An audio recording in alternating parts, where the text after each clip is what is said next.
با وجود آن که زمین در تاجیکستان مال دولت محسوب می‌یابد و تجارت آن منع است، در کشور موارد زیادی خرید و فروش زمین با پرداخت رشوه توسط میانه روان وجود داشته است.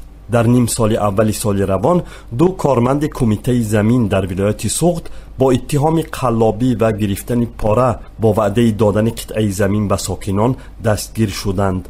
به نوبت خود کارمندان کمیته زمین نیز 71 مورد خرید و فروش زمین و خودسرانه اشغال کردن آن را آشکار کردند. دوران پولادوف همراه عائله‌اش در خوجند زندگی می‌کند و تمام عمر در آرزوی این است که شرایط زندگی خود را از حساب خانه و جای وسیع بهتر کند.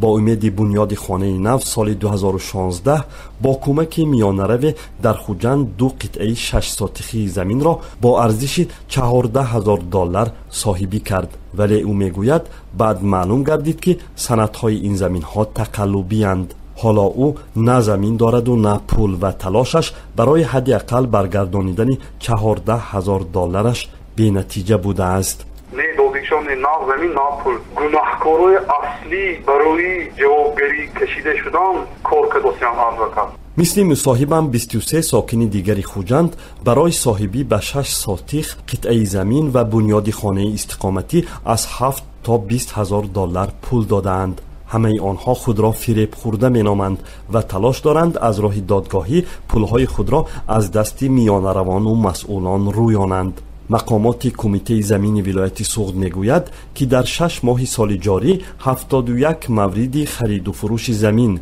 و خودسرانه اشغال کردن آن از جانب ساکنان میانه رو را آشکار کردند.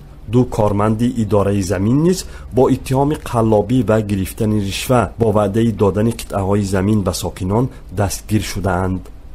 به قول جمشید عمرزاده رئیس کمیته زمین سوغد، در اکثر این موردها ساکنان به وعده و فریب میانه روها باور کرده بر عوض مبلغ و بینوبت خواستند صاحب قطعه زمین شوند، ولی در نهایت کار فریب خوردند. او میگوید شونده باشید زمین وعده کرده، قلابی کرده، دیگر شهرندو فریب کرده، مبلغش میگیرن، چونی حالات آشکار کرده شده با مقامات حفظی خود ما همکاری میکنیم. زمین در تاجیکستان مال دولت و طبق قانون خرید و فروش آن منع است. تقسیم زمین به ساکنان برای ساختن خانه استقامتی با قرار حکومت صورت میگیرد.